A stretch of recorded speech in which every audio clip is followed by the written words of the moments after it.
তাড়াতাড়ি আমাকে কাজটা করতে লাগবে।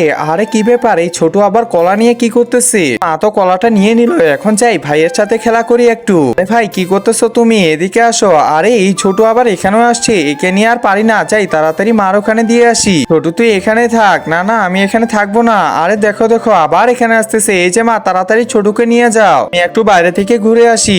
আরে কই যাচ্ছে ভাইয়া? ভাইয়া আমাকেও নিয়ে যাও, তাড়াতাড়ি যেতে লাগবে আমাকে, না হলে এই ছোট আবার কান্না শুরু করে দিবে। আরে দেখো দেখো ছোট আবার কান্না শুরু করে দিছে। আরে চিন্তা করিও না, এখনই তো আমার ভাই চলে আসবে। আরে কি ব্যাপার, বাসায় সবাই কোথায় গেল? কোথাও তো দেখতে পারতেছি না। মা আরে এই ছোট বা কোথায় গেল? কি যে করব কিছু তো বুঝতেছি না। আরে এই সাইকেলটার বেলটা বাজাই তো দেখি।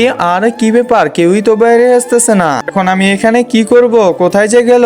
আরে কি হলো রাজু? একজন মা কতটা আপন হয়ে থাকে, যার মানেই তাকে জিজ্ঞাসা করে দেখো। তো দেখা যাক বন্ধুরা, এই মায়ের জন্য কে ভিডিওটিতে লাইক এন্ড সাবস্ক্রাইব করে। আর যারা মাকে ভালোবাসো না, তারা ভিডিওটি থেকে দূরে থাকো। আরে মা তোমরা এখানে, আর আমি তোমাদেরকে কতক্ষণ ধরে খুঁজতেছিলাম। তাড়াতাড়ি ছোটুকে আমাকে দাও, এরপর থেকে ছোট আমার সাথেই খেলা করবে।